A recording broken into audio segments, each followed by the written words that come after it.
Listo. Hola Eric, ¿cómo estás? Buenos días. Hola, hola, buenos días. Bien, bien, todo bien. Excelente.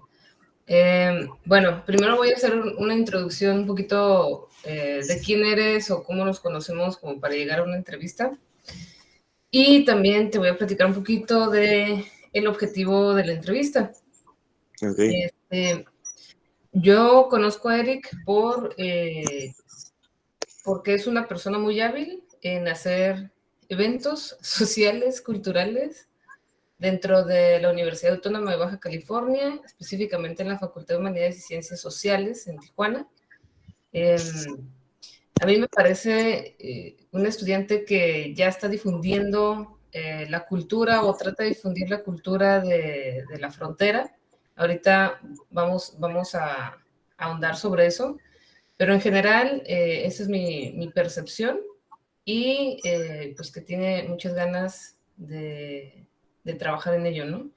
Y bueno, Eric, el contexto podcast es un espacio, o el objetivo de esta entrevista es para que otros estudiantes puedan observar que hay personas que se dedican a diferentes áreas en la cultura, en la docencia, en la difusión también, en la divulgación de artículos académicos o capítulos de libros. Ya luego vamos a platicar con doctoras, doctores, para poder dar una amplia variedad de lo que uno puede hacer como persona en la vida, no solamente a veces cuando elegimos una carrera, terminar en esa área nada más, ¿no? Y creo que un buen ejemplo eres tú, que estás iniciando y que ya has hecho bastante. Es de la licenciatura de Hispanoaméricas, ¿verdad? Literatura. sí. Este, dime, ¿qué haces actualmente? Exactamente, desde tus palabras. Ah, pues primero que nada, gracias por invitarme. Eh, Actualmente pues estoy en la licenciatura de Lengua y Literatura de Hispanoamérica.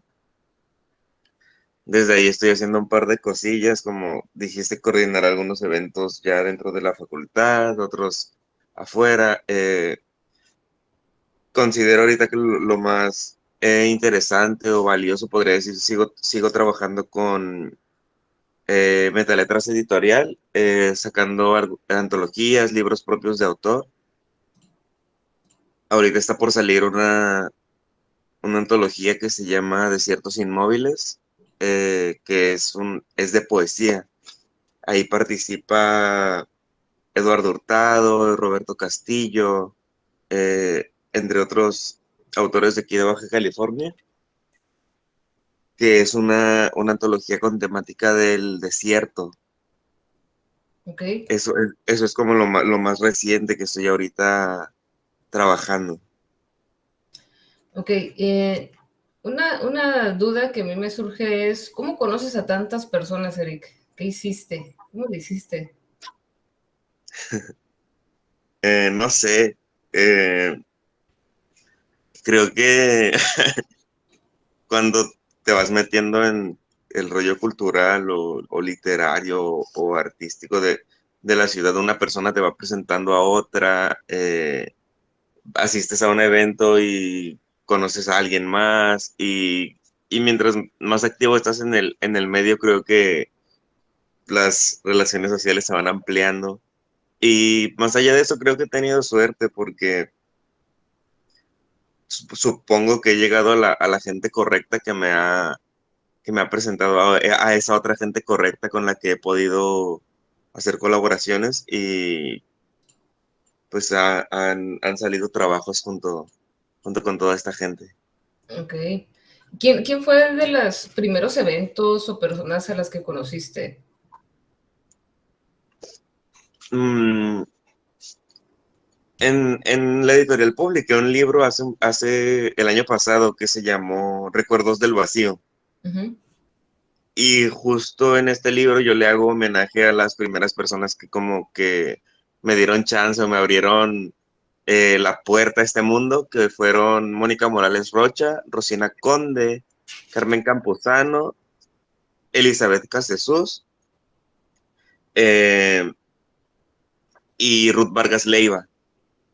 Ellas cinco considero que fueron como las que me dieron la bienvenida y considero yo que una muy buena bienvenida porque pues son nombres bastante importantes en la literatura y bueno, en el caso de Carmen del arte plástico aquí en Baja California. Eh, y decidí trabajar con ellas, decidí invitarlas a este proyecto poético. Afortunadamente las cinco accedieron a trabajar conmigo, o sea, aceptaron y ese fue como el parteaguas para comenzar a trabajar con otras personas, porque también muchas otras escritoras y escritores se dieron cuenta que, por ejemplo, estaba trabajando ya con Rosina Conde, entonces eso era pues ya importante o considero que fue muy simbólico para recibir otras confirmaciones u otras propuestas de trabajo. Oye, pero ¿cómo le, o sea, qué consejo le darías a alguien para decir, oye, acércate, no tengas pena? Eh, y bueno, tú también traías un proyecto antes de acercarte, me imagino, por lo menos pensado, y ya te acercas y preguntas, ¿qué onda? ¿Hacemos o no hacemos la carnita asada? Pero, este, ¿cómo fue eso ahí, antes de? Eh, Muchas personas me han preguntado eso, específicamente gente de la licenciatura o personas que están empezando también con proyectos. Y aquí lo que se me hace importante es que no fue como de la noche a la mañana, hola Ruth, ¿quieres trabajar conmigo? O sea, no, Claro. primero trazamos una amistad, o sea, primero, hey, hola, ¿qué onda? Soy Eric, leí tu poemario, no sé, Retorno a la ciudad, bueno, bye. O sea, primero fue como fuimos trazando una amistad, fuimos, no sé, platicando de nuestros gustos. Pasaron meses antes de yo atreverme a invitarles a colaborar. Una vez que yo sabía que había un vínculo o que posiblemente ellas y ellos ya sabían lo que yo andaba haciendo, fue cuando ya tuve el valor de decir, hey, ¿qué onda? Se me ocurrió esto, ¿lo hacemos? Pero esta parte que te digo de la como relación o la convivencia más allá de lo laboral fue y es muy importante para mí porque hasta ahora no he trabajado con ninguna persona con la que no haya tenido una amistad antes o con la que no haya tenido por lo menos unas cuantas pláticas. Eso que mencionas creo que es vital, de vital importancia. Dentro de los estudios culturales y los estudios de la historia, digamos, de la literatura o de la cultura, siempre se muestra esa palabrita que es amistad, ¿no? Esa palabra que pareciera que no es importante, pero parte para hacer las redes intelectuales, las redes sociales, y para poder hacer proyectos, ¿no? Y proyectos que coincidan, porque muchas veces, como lo mencionas, pues quizás no coinciden y simplemente no se hace. Supongo que también has tenido esas situaciones en las que no se ha podido hacer algo, ¿no? ¿Qué nos dices de eso? Eh, Afortunadamente, Todo, todo. sí, afortunadamente hasta ahora se ha podido materializar todo trabajo, toda colaboración que he propuesto. Ha habido una ocasión en la que no se pudo, pero fue porque el autor tenía un exceso de trabajo. Ok. Pero ya estamos también en pláticas para sacar algo. Fuera de eso, eh, sí se ha podido trabajar con todas estas personas que se me ha ocurrido, que me ha dado como ganas. El caso específico fue, por ejemplo, yo invité a Julieta González Irigoyen a una antología Ujú.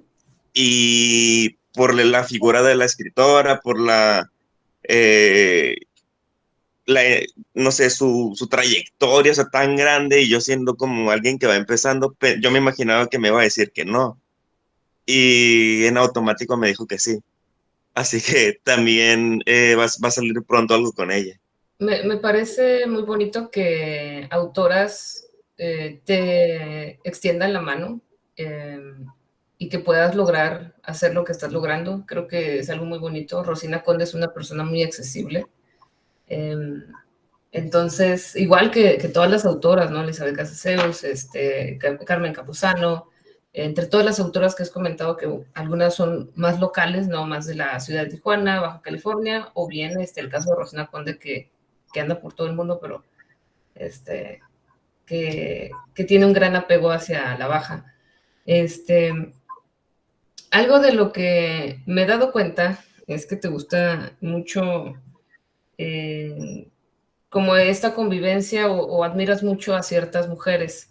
Entre ellas es Julieta Venegas y Rosario Castellanos. De Rosario Castellanos, según tengo entendido, hiciste, o sí, creo que ya hiciste, ¿verdad? Tu tesis de licenciatura. Y Julieta Venegas, pues es Julieta Venegas. Entonces, también artista tijuanense, básicamente así la reconocemos por acá. ¿Qué nos puedes contar de primero Julieta Venegas y luego de tu tesis sobre Rosario Castellanos? Qué bueno que mencionaste primero a Julieta porque van en ese orden.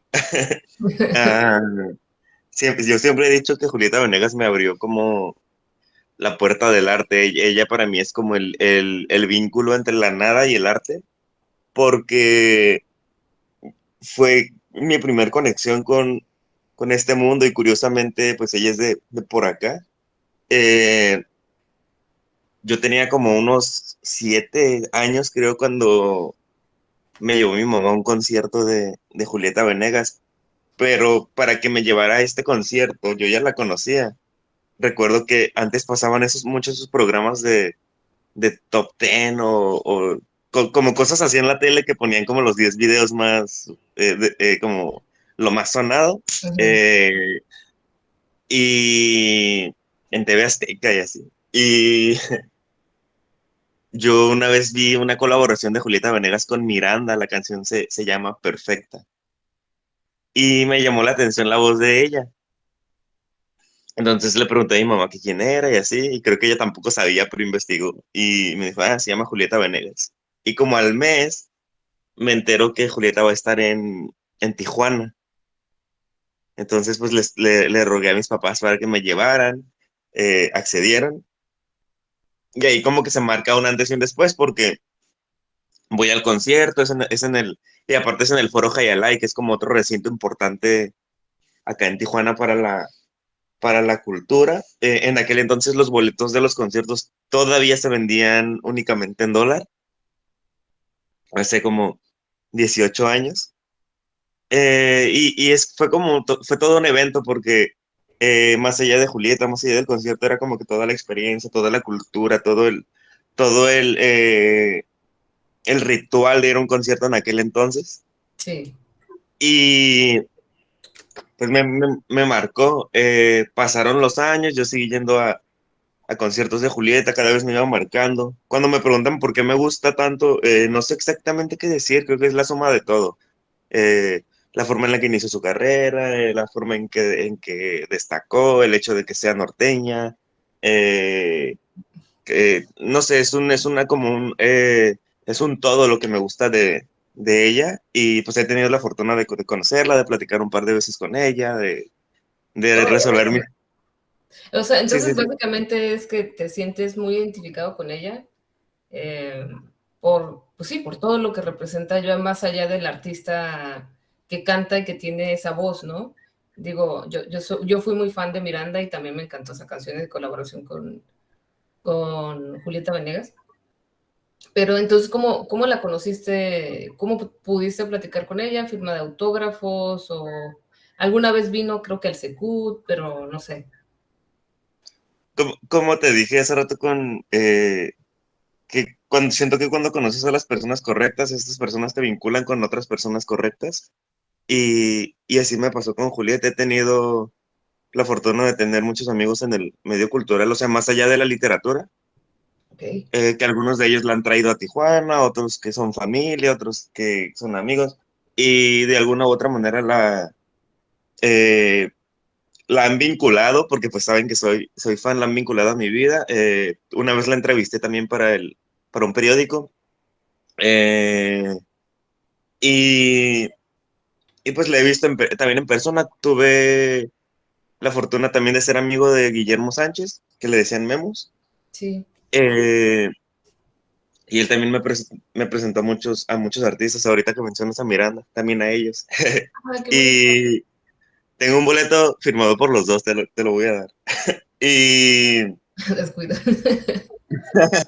y para que vuelvas a tu infancia. Y, y sí, te digo, tuve el gusto de conocerla y confirmar que sí era esa persona que yo creía, porque Mm, muchas veces, y ya he platicado contigo, y se idealiza al artista, pero con ella sí era eso que yo pensaba, o sea, sí era esa persona sencilla que hablaba de cierta manera, eh, que no le gustan las multitudes, o sea, sí era esa persona. Y pues me encantó darme cuenta de ello. Y por eso, por ejemplo, cuando te dije ahorita que te dije que la entrevisté para un periódico, le hice puras preguntas que nada tenían que ver con el medio artístico. Eh, y sí, me encantó esa experiencia. Oye, y digo, voy a regresar un poquito a otras cosas antes de ir a tu tesis. Eh, por qué te gusta? ¿Por qué también es por azares del destino, por conexiones, por admiración? ¿De dónde nace ese gusto por la cultura, por la literatura? Digo, normalmente las personas se extrañan cuando decimos que estudiamos literatura, o en el caso de los filósofos, filosofía o historia, o a veces peor aún, sociología. Este, pero ¿por dónde nace ese gusto? Cuando eras niño, por inspiración de padres, de alguien, o fue espontáneo. Me gustaría pensar que fue espontáneo y que nada tiene que ver con mis orígenes, pero en mi familia, específicamente del lado materno, ha habido mucha gente que se ha dedicado al arte. Tengo tías que son pintoras, una prima que está en Bellas Artes en la Academia de Danza, tengo un tío que es doctor en torno al diseño gráfico, tengo eh, mucha gente que se dedica al arte, pero principalmente son a las artes plásticas. Ya, ok. Eh, Digo, no encuentro una manera tan precisa de vincularlo con la literatura, pero sí pues con las manifestaciones artísticas. No soy la primera persona que se dedica a una corriente artística en la familia. Creo que sí soy la primera persona que está como específicamente en la literatura.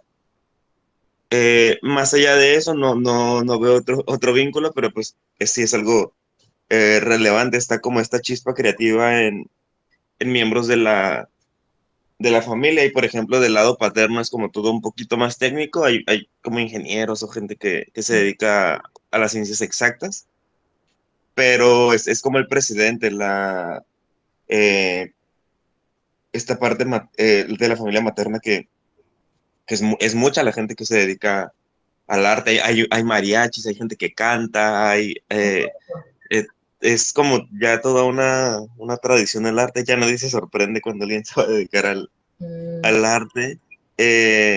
Como con esta otra rama de la familia, todo como que más canón, de mi papá como más canónico, más como, todavía hay gente que dice, ay, no, literatura. Pero, objetivo.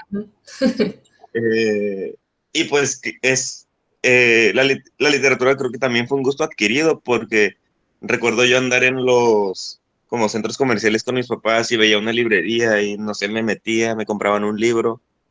Y afortunadamente tuve el acceso a, a eso que me gustaba, cosa que no siempre sucede. Tuve la fortuna de tener ese acceso y que pues me lo cultivaron, ¿no? Porque pudieron haber simplemente dicho no, pero dijeron que sí. Entonces, puedes decir que creciste, bueno, te rodearon de libros, tenías por lo menos un librero en tu casa, donde pudieras sacar ahí un librito que otro y leer poquito, o ya fue a petición tuya después, poco a poco, irte llenando de libros. No, no tenía un librero como tal, pero mis papás sí fueron bastante accesibles con este tema. O sea, en cuando vieron mi interés, ese librero se fue formando. Ah, qué bonito. Yo iba, por ejemplo, a cierta librería con mi mamá, con mi papá, o íbamos a la tienda o no sé, y veíamos libros y siempre me daban ese espacio, o sea, que yo me tardara todo el tiempo que quisiera escogiendo libros. Órale. ¿Y cuál es de los libros que más recuerdas o que más te gustan de tu infancia y luego adolescencia? Fíjate que me pasó algo muy curioso. Uno de los primeros libros que leí en la vida es La Perla de John Steinbeck. Órale. Y ese libro lo leí cuando tenía como 7 u 8 años. Oh, Pero cuando hace no mucho tiempo, como 3 años yo creo, se lo regalé a una amiga que estudia ingeniería, porque me dijo que quería leer algo como con ciertas características y entonces este libro entraba en, en pues lo que ella me había pedido y se lo regalé. Tiempo después, pues yo me olvido totalmente de ese libro y no recuerdo a qué tienda fui y me lo encontré. Así que lo compré y lo volví a leer y la lectura fue totalmente diferente porque claro. lo leí como, pasaron como unos 18 años entre la primera y la segunda lectura, pero cada palabra que yo leía o cada página que yo avanzaba era como, me imagino los gatos que pisan con las patas traseras el mismo lugar donde pisan con las delanteras. O sea, sentía yo cómo iba recapitulando la historia, pero ahora con una comprensión, quisiera pensar, mayor. Estaba viendo ahorita, según yo, La Perla del autor John Steinbeck es de 1942. Ahorita me lo iba a poner a buscar, pero nada más para poner contexto por ahí. Él ganó el premio Pulitzer en 1940 y el Nobel de Literatura en 1962. Entonces, por ahí, si alguien quiere apuntar alguna lectura, está recomendada. Y La Perla se ubica en el contexto de Baja California Sur, si no me equivoco, o todo la Baja, Eric. Ah, te mentiría si te digo precisamente en dónde se ubica, porque en este momento no lo tengo presente, pero lo que sí te puedo decir es que a pesar de que el autor no es mexicano, es una novela con una relación fuerte con México, con tintes que vamos a poder identificar acá pues en cualquier rincón del país, por Ok. la temática que abarca, por los nombres de los personajes, por cómo se va desarrollando la historia, que es una historia que me gusta pensar de indiferencia social, Uh-huh. eh, y pues estamos muy, muy acostumbrados acá a todas esas temáticas. Ojalá fuera solo fantasía y literatura, pero es la vida real. Y creo que también por eso es un libro que yo he identificado que a mucha gente le interesa o mucha gente lo tiene como referencia. Y es una novela corta, entonces me parece que Sí, sí es sí. como ultra recomendable para alguien si le gusta o quiere acercarse a la literatura, porque es una pregunta muy recurrente de todos cuando no sabemos qué leer o que no hemos leído. Siempre llegan a preguntar, ¿qué me recomendarías como primera lectura, no? Y a veces la poesía no es la respuesta, porque la poesía hay que tener un poquito más de apreciación artística, pero creo que esta es una muy bonita novela para iniciarse en la literatura y en las novelas. Y la poesía, Eric, tú eres poeta, yo he visto tus libros y obviamente te sigo en Facebook y en redes sociales, y yo veo que tienes mucha relación con lo musical, como ya creo que ya lo has mencionado un poquito con tu familia, como esa apreciación musical y de arte. Yo he visto que te has acercado bastante a personas que tocan la guitarra, que hacen conciertos básicamente íntimos, ¿no? En tus presentaciones de libro, por ejemplo, has llevado a, no recuerdo el nombre de la persona, una disculpa, y también te has vinculado con fotografía, incluso lo pusiste como parte de tus libros, de tu editorial, Acomute, ¿no? Que también pues es un fotógrafo, digamos que dentro del mundo alternativo, es muy interesante lo que está haciendo y que luego vamos a entrevistarlo. Eh, pero, ¿cómo ves esa combinación? ¿Cómo se te ocurrió así los proyectos igual en amistad, platicando? ¿O cómo fue? Me gusta mucho cuando hacemos una unión o de alguna forma, juntar las artes, Ujú. porque creo que no están peleadas.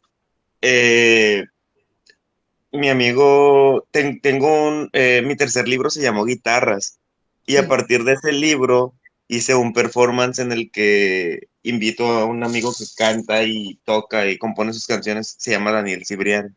ok. Eh, con él tengo este show que hemos presentado ya varias veces y que de hecho este viernes lo vamos a presentar en Tecate, en la librería Lubina, por su aniversario. Bien, Y a mí, yo la primera vez que hice este recital, este concierto de poesía y canciones, no, no sabía qué esperar, pero la respuesta de la gente fue muy buena. Mm, Porque para mí era algo totalmente distinto, porque yo estaba acostumbrado a hacer presentaciones con la persona que me iba a presentar o yo presentar a otra persona, pero era todo. Y cuando se me ocurrió hacer esto de música, fue algo distinto y presentarlo es una sensación distinta a cuando presentas un libro, porque de alguna manera ahora ya estás dando como pues es un recital, con otro tipo de arreglo. Por ejemplo, aquí ensayamos. Yo para una presentación de un libro jamás había ensayado. mm, Y en este show sí ensayamos porque es todo con tiempos, tiene que durar tanto cada fragmento, al inicio dices esto, al final dices esto, es como algo más maquetado. claro. Y es una experiencia que me ha gustado mucho. Y por ejemplo, también como te digo, a mí me gusta mucho trabajar con gente que admiro y que respeto, con como te, que, bueno, yo le digo a Adrián porque, no sé, me gusta tener como este vínculo cercano, cerquita con él, no me gusta nombrarle como su proyecto artístico, pero con Adrián yo también he colaborado muchas veces, pero partió que igual, primero somos amigos ya de hace varios años, me encanta su trabajo.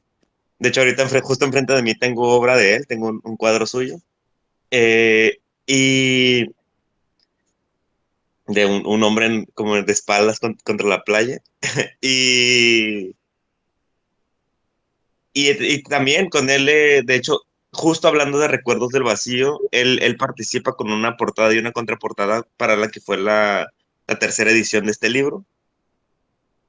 Y después de eso también él me cedió algunas fotografías para los interiores de un libro mío que se llama Diarios, que pertenece al libro de teoremas. Y también hay una reedición de mi libro de guitarras en la que hay portada y contraportada de él. Eh, y justo hablando de gente con la que he colaborado, que admiro también, por ejemplo, en el arte plástica, que está Carmen Campuzano, que ella también ya ha dejado usar algo de su obra para también una reedición, la quinta edición que hice de La Cláusula Maestra, que fue mi primer libro, y también para estos dos tomos de teoremas que tienen portada de Carmen Campuzano, incluso la contraportada también de Teoremas es de ella, eh, de Carmen. Y es esto, o sea, me gusta hacer como esta reunión de artes, o sea, ahorita ya pues traté de hacerlo ya con la música, con la fotografía, con la pintura. Estoy también ya pensando en, no sé, en otras cosas, ir más allá de esto, no sé, la danza, o hacer algo, otro tipo de, de colaboraciones, pero seguramente o sea, quiero trabajar con otras personas, pero seguiré también haciéndolo tanto con Adrián, con Daniel, con Carmen, porque es gente con la que disfruto trabajar y es gente con la que pienso yo que también se dan cuenta pues, de este homenaje que me gusta rendirle a sus obras. Va. Sí, creo que es bastante interesante lo que planteas. Me recuerda mucho también a las presentaciones de Mónica Morales, eh, cuando utiliza estos auxiliares, ¿no?, de la música, eh, que tiene su presentación de Noches de Luna Brava. Digo, ya suena comercial, pero pues sí recomendamos todo lo que hay en la cultura en Baja California, ¿no? ¿Y cómo inicias tu editorial? ¿Qué onda ahí? Qué bueno que mencionas a Mónica. De hecho, en la primera presentación de guitarras, para mí era importante que ella estuviera presente, porque yo quería que ella me diera el visto bueno. Sí, de hecho la invité y le dije, hey, ven a la presentación, porque justamente por este proyecto de Noches de Luna Brava, que tú también, yo lo vi en Tecate, o sea, lo ha presentado como, pues ya muchas veces aquí en Tijuana, pero lo vi en Tecate y pues fue un evento muy simbólico porque lo vi con la persona que me inspiró para escribir teoremas, así que creo que no se me va a olvidar, pero... Sí, Mónica, pues tiene este performance que creo que también en parte de ahí me inspiré para hacer el de guitarras. Ok. Me inspiré pues con ella, también con Julieta, porque últimamente veía que hacía como también ya cosas con poesía y con literatura. Eh, y eso sí, siempre me gusta darle el crédito a la gente de la que me inspiro, a la gente con la que colaboro, para mí es fundamental. Ojo Y perdón, antes de seguir, ojo con eso, ¿no? De dar crédito. Creo que lo mencionas muy bien. Digo, para quienes nos escuchen, estudiantes, eso es como citar en APA. Es dar crédito a las ideas de los demás, pero eso no significa que estén copiando o haciendo algo repetitivo. Significa que cada uno puede dar su toque, ¿no? Y su importancia y su enfoque desde sus experiencias y puntos de vista. Bueno, ahora sí. sí, sí, es importante reconocer. Eh, y la editorial surge en UABC en una clase que se lleva ahí de edición de textos, que es como pues obviamente es un requisito de la clase formar una editorial publicar el primer libro, y pues nos van dando como que todos los elementos para hacerlo. Desgraciadamente siempre queda ahí, o sea, las editoriales salen, publican un libro, los muchachos estamos como con el entusiasmo de, sí, va a ser una nueva editorial, vamos a hacer un montón de cosas, pero casi siempre queda ahí. Se publica el primer libro y la editorial desaparece. Son pocos los proyectos que perduran y no creo que se por desinterés, sino más bien porque implica muchas cosas el ámbito editorial. Ujú. eh, Trabajar con mucha gente, trabajar con las escritoras, los escritores, trabajar con la imprenta, trabajar con todo la parte del equipo. Implica un montón de cosas que muchas veces no se ve, solo se ve como el libro impreso o el libro terminado, pero no, la gente no, como que no imagina en ciertas ocasiones todo lo que implica que ese libro esté impreso. Eh, y en Metaletras decidimos en su origen que pues íbamos a continuar, ¿no? Después del primer libro. Eh, pero lo que sucedió fue que nada más me quedé yo en la editorial. Eh, y, fue- y El lo amo que el señor de la editorial. sí, microletras, ¿no? Y, Ok. y, y fui pues buscando a personas que me han ayudado en distintos momentos. Siempre he dicho que yo soy el único miembro de Metaletras, pero hay muchísima gente que colabora con la editorial. Hay veces que, por ejemplo, me llegan ciertos géneros que yo no domino o con los que yo no quiero tener el control total de esa edición porque sé que no es lo mío y he pedido ayuda a personas que sé que están especializadas en esa, en esa rama de conocimiento o de literatura porque no sé, no me gusta decir que yo le sé a todo porque luego las cosas salen mal. Igual para las portadas, o no sé, le pregunto siempre a amigas o amigos de, no sé, de diseño gráfico, incluso de mercadotecnia, mis amigos de psicología, les pregunto, hey, ¿qué te parece esto? ¿Qué opinas de esto? ¿Qué te parece con los colores? O sea, siempre trato de buscar opiniones antes de, de, pues de hacer lo que yo quiero, lo que considero que es correcto. Y oye, Eric, Eh, ¿quién te enseñó cómo aprendiste a soltar responsabilidades y aceptar tu parte? Digo, ya de una felicito a tus papás, pero supongo, digo, tienes tu perspectiva. Eh, ¿Para ti ha sido natural siempre soltar o en algún momento si eras un poquito más de yo lo quiero hacer, digo, siempre se necesita dirección, ¿no? En todos los proyectos y hay cosas que no puedes soltar por la misma responsabilidad, pero esto como lo estás diciendo implica tener mucho autocontrol y saber los límites personales, ¿no? Creo que cuando trabajas o colaboras con gente de confianza, que ya sabes más o menos la forma en que trabajan, es mucho más sencillo. Y por eso es importante para mí trabajar con gente que conoces, con personas que sabes que pueden tomar una decisión tan buena o mejor incluso que tú. Eh, y a lo largo de la vida he tenido también muy buenos maestros, o sea, tanto en las aulas como fuera de las aulas, gente que me ha enseñado cosas.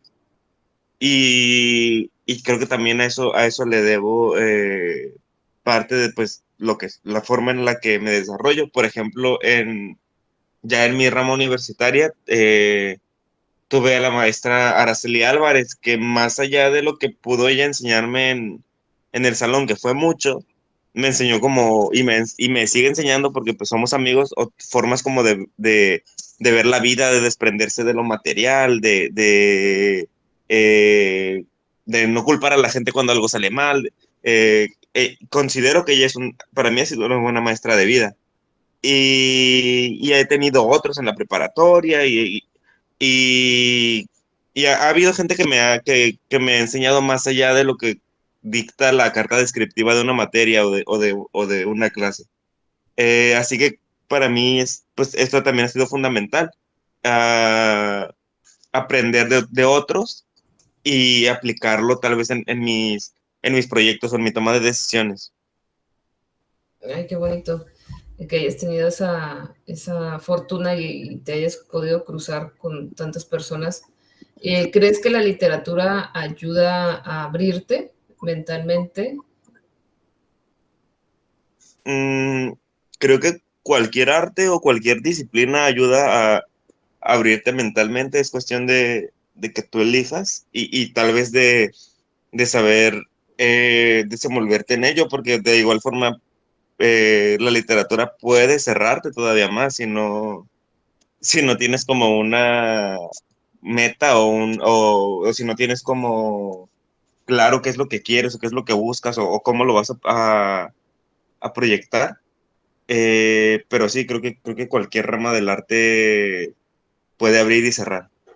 Y desde tu perspectiva, ¿por qué crees que, bueno, ya mencionaste un poquito que no siguen tus compañeros o no han seguido precisamente por la complejidad y el tratar de mantenerse, pero ¿crees que ahí tenga algo de responsabilidad el ámbito universitario?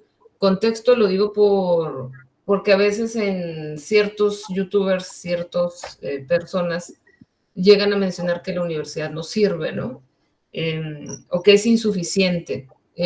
Desde un punto de vista más objetivo, pues es insuficiente cuando ya creces en un ambiente suficiente y por eso la universidad puede ser insuficiente, pero en este sentido, ¿crees que hay algo de responsabilidad la universidad o en la academia, pues, en lo que recae esta asignatura o más allá de eso?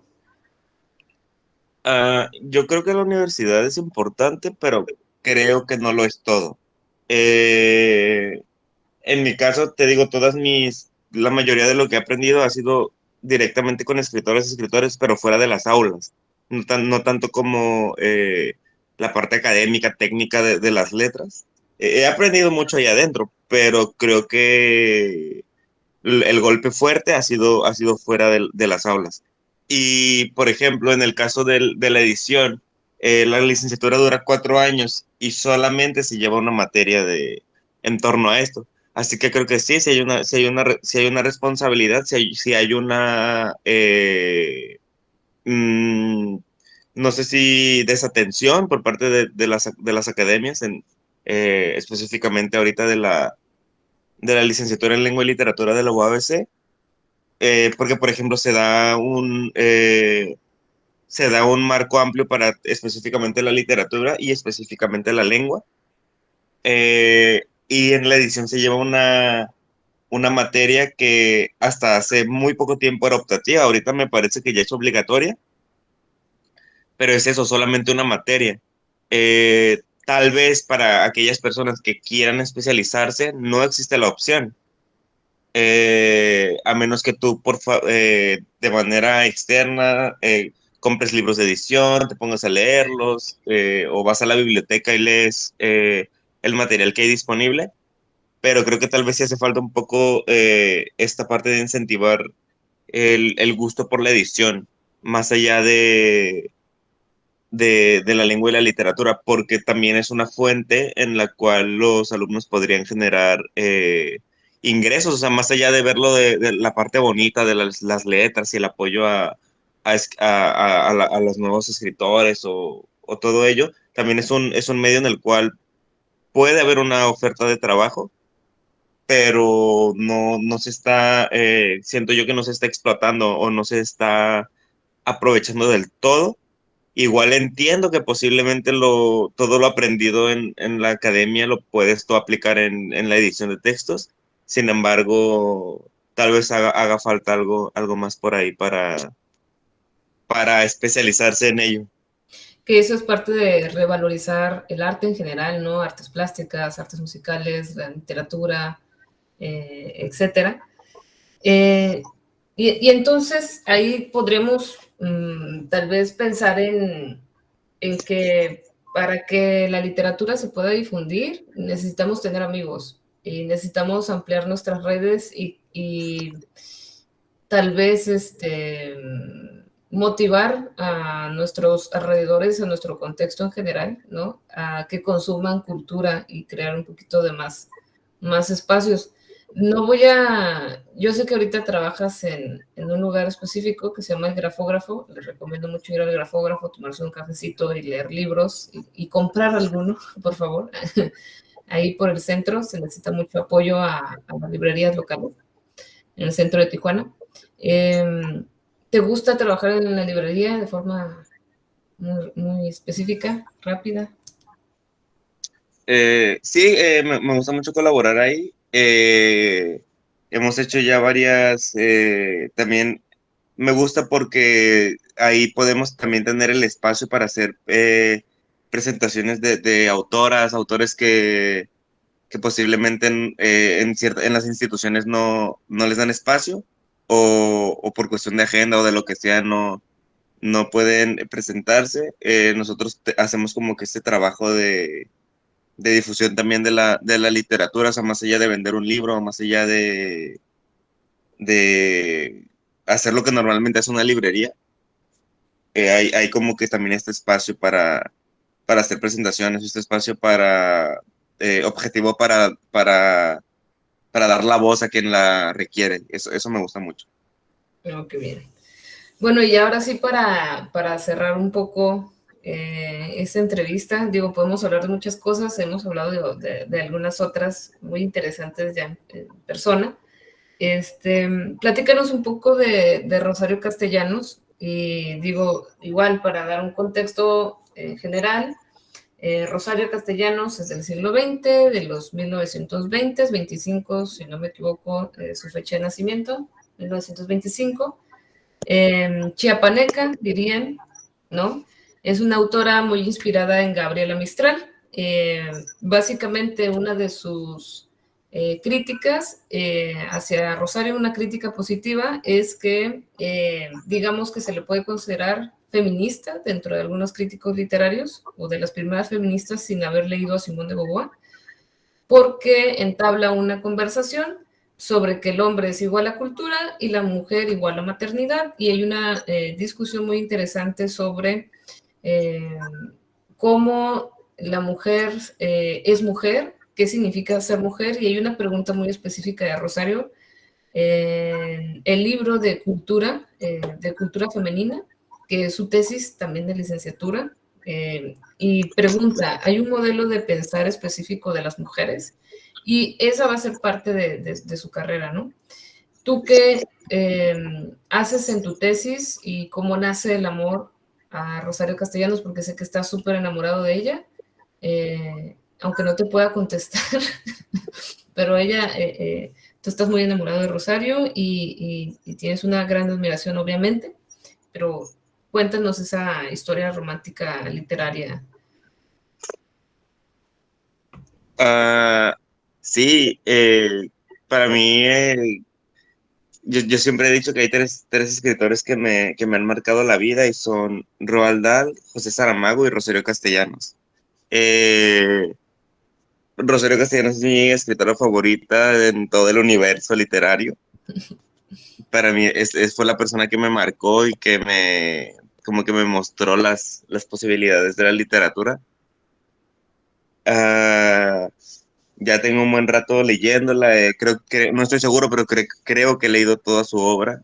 eh, y es por ello que como que me animé a hacer una tesis sobre ella.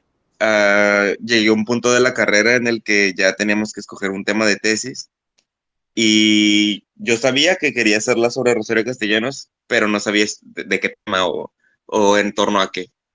Pasó el tiempo y definí que mi tesis iba a ser sobre la relación entre la memoria y su obra poética. Eh, Porque para mí todo Rosario Castellanos es memoria.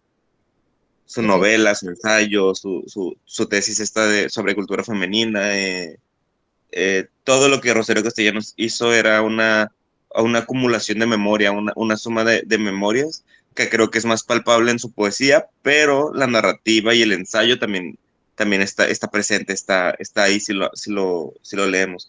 Ah, Rosario Castellanos me encanta porque defendió muchísimas eh, muchas causas. Es el de la mujer el que más resuena, pero también ella escribió mucho en torno a la defensa de los indígenas, Uh-huh. por ejemplo, en Balún Canán o también en sus cuentos habla mucho de los indígenas, por ejemplo, en Álbum de Familia, o sea, es mucha su obra y es como puedes tomar el libro que sea y ahí va a haber tal vez presencia o de esta, dándole la voz a las mujeres, a los indígenas, a niños, eh, fue una escritora, creo yo, de minorías, De que su escribía, banquete. sí, que escribía para defender o para darle la voz a las minorías y afortunadamente llegó a las mayorías ese mensaje. Yo platicaba antier, me parece, con Adrián sobre esto de Rosario, o sea, que ella desde una clase privilegiada escribía para, y digo privilegiada por pues todo esto a lo que se dedicaba, escritora, diplomática, mujer estudiada, grado de maestría, dio voz a aquellas y aquellos que no la tenían. Y creo que eso es para mí es algo que me llama mucho la atención en el arte.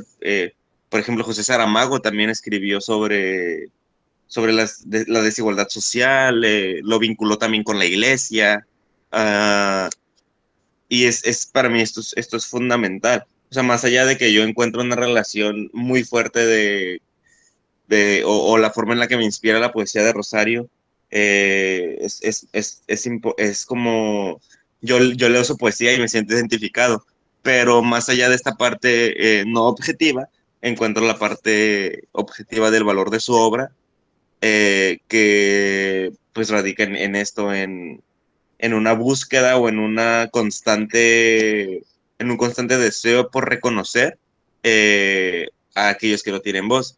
Y en esto de reconocer me identifico bastante porque es también lo que de alguna manera me enseñaron y lo que me gusta hacer. Claramente no al nivel ni a esa escala, porque considero que es algo muy complejo, también son otros tiempos, todo ha cambiado, pero yo le reconozco esto a Rosario, que desde su privilegio decidió hacer lo que hizo.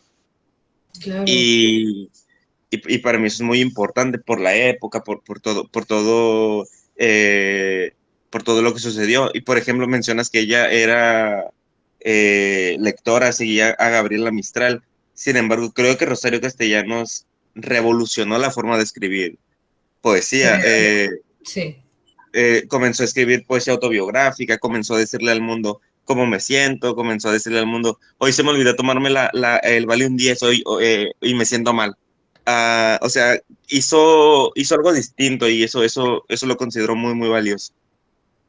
Sí, de hecho, podemos hablar de una Gabriela Mistral, digo que fue su inspiración. Hay una película muy bonita de Rosario Castellanos, ¿no? Que son Los Adioses, apoyado por la UNAM. Eh, y siempre la recomiendo, ¿no? Junto a otros escritos sobre cultura, porque te digo, la pregunta principal en ella es, ¿qué es ser mujer, no?